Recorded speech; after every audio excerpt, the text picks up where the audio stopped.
থমকে গিয়েছে তারকেশ্বর বিষ্ণুপুর রেল লাইনের কাজ। বহু প্রত্যাশিত তারকেশ্বর বিষ্ণুপুর রেল লাইনের কাজ আবার থমকে গিয়েছে কামারপুকুরে। গোঘাটের ভাবার দিঘির এক জট কাটতে না কাটতেই আবার দেখা দিয়েছে কামারপুকুর অমরপুর এলাকায় আর এক জট। এই এলাকার কিছু মানুষ একত্রিত হয়ে রেলের কাজকে থামিয়ে দিয়েছেন। তাদের কতগুলি দাবি রয়েছে যে রাস্তার উপর দিয়ে রেল চলাচল করবে, সেই এলাকার যে জল নিকাশি ব্যবস্থা রয়েছে তার যথাযথ জল নিকাশি ব্যবস্থা ভালোভাবে করে দিলে তাহলে তারা এই এলাকার ওপর দিয়ে রেল চালাতে দেবে, না হলে রেলের কাজ থেমে থাকবে। অনেকবার রেলের অফিসে গিয়ে জানিয়ে এসেছেন ব্যাপারটা গ্রামবাসীরা। মুখের কথা দিয়ে গ্রামবাসীদেরকে ফিরিয়ে দেন যে হ্যাঁ, আমরা জল নিকাশি ব্যবস্থা করে দেব। কিন্তু যখন কামারপুকুর থেকে জয়রামবাটি রেল লাইনের কাজ শুরু হয় তখন দেখা যায় গ্রামবাসীদের চাহিদা মতো জল নিকাশির ব্যবস্থা করেনি রেল।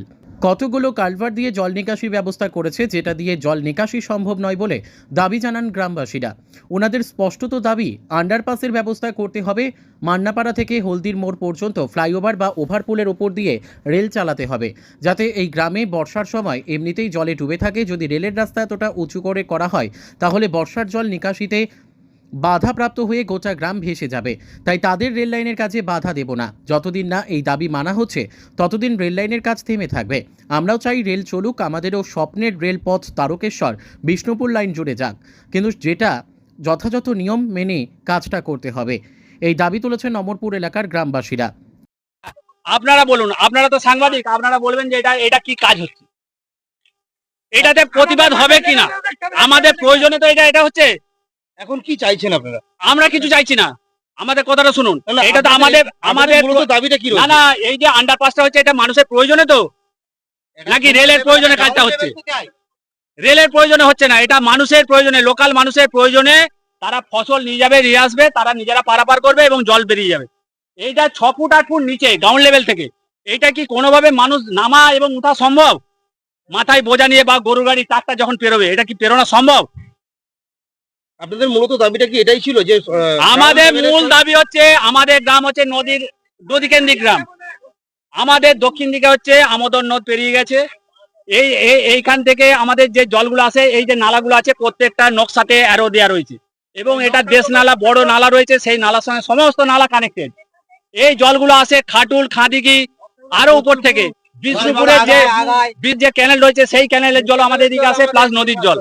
সেই জলগুলো আমাদের পাশের জন্য আমাদের মূল দাবি হচ্ছে আন্ডারপাস এবং উপযুক্ত বক্স কালভার্ট, যেগুলো বক্স ব্রিজ বলা হয়, ছোট ছোট জল নিকাশির জন্য। আর আমাদের গ্রামের পশ্চিম দিকে যেখানে প্রচুর বন্যা হয় সেখানে ফ্লাইওভার করার কথা ছিল। গত কিছুদিন আগেও, কয়েক মাস আগেও আমাদেরকে আশ্বাস দিয়ে গেছে যে সব হবে, সমস্ত কিছু হয়ে গেছে। আপনাদের 90% দাবি আমরা ফুলফিল করে দিয়েছি, আর 10% রয়েছে। হ্যাঁ, 10%টাও হয়তো হয়ে যেতে পারে, কিন্তু সেগুলো সব মৌখিক আশ্বাস। বর্তমানে আমরা দেখছি যে সমস্ত মৌখিক আশ্বাসই ভুয়ো। যেটার এখন ইয়ে হচ্ছে এইটা রবিবার দিন, গত রবিবার দিনও বলে গেছে এইটা হচ্ছে আপনাদের গ্রাউন্ড লেভেল হবে, এইখান দিয়ে মানুষ যাতায়াত করতে পারবে। আজকের দিনে দাঁড়িয়ে এইটা যদি গ্রাউন্ড লেভেল হয় আর ওইটা যদি ব্রিজের গ্রাউন্ড লেভেল হয়, তাহলে এইটার থেকে ওইটা অন্তত 6 ফুট নিচে। মানুষ, গরু গাড়ি, ট্রাক্টর কিভাবে পেরোবে?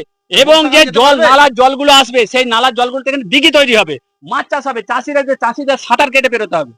এটা কি বাস্তব? এই কাজটা আমরা তীব্র প্রতিবাদ করছি এবং কাজ বন্ধ করতে হয়েছে। 2010 সাল থেকে আমাদের চলছে যে দাবিগুলো আজও ঠিক সেম দাবি আমরা আছি। অথচ বিভিন্ন সংবাদ মাধ্যম, আপনাদের মতো বিভিন্ন রিপোর্টার আসছে, তারা যে বলছে এরা নিত্য নতুন দাবি করছে। আমাদের কাগজপত্র রয়েছে, আমাদের 2010 সাল থেকে যে আমাদের আন্দোলন চলছে, সেই দিনও যা দাবি ছিল আজকের দিনও সব দাবি রয়েছে।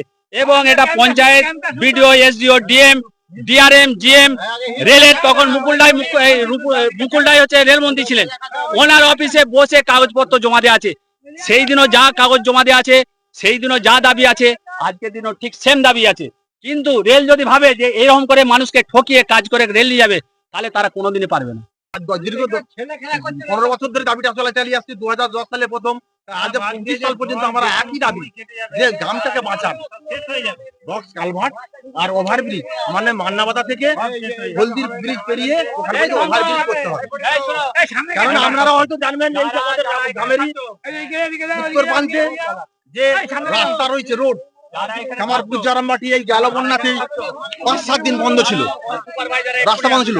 আর এই যে আমরা দাবি করছি ওভারব্রিজ, বক্স কালভার্ট, এইগুলো যদি অযৌক্তিক নাকি, ওনারা আমাদের তো আরো সরকারি প্রতিনিধি বা সাবাসাম তো আমাদের গ্রামেরই পূর্ব প্রান্তে পশ্চিম প্রান্তে আছে, ওনাদের কাছে জিজ্ঞাসা করুক, ওনারা জানুক যে আমাদের কথাগুলো সত্য না মিথ্যা। যে সত্যি যে সরজমিনি যে জল হলে, যে বন্যা হলে যেটা জাল চলে যায়, তাতে 5 দিন রাস্তাটায় বন্ধ রয়েছে। তাহলে যদি এইভাবে যদি রেল লাইনটা হয়, ওভারব্রিজ বা বক্স কালভার্ট না করলে, তাহলে আমাদের কি বেঁচে থাকার কোনো মাইয়ে থাকবে?